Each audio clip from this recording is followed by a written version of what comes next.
My name is Jerry Jones. I'm the Executive Director of the Stepping Stone Shelter for Women and Board President of the Helping Our People Excel, better known as the HOPE program.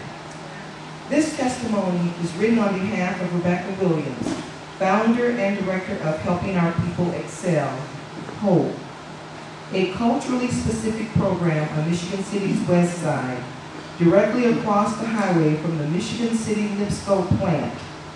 Rebecca, better known as Becky, died prematurely at age 61 in 2007 from complications of cancer. She was the champion of those who had no voice, no power, no respect, and subsequently no future in our community.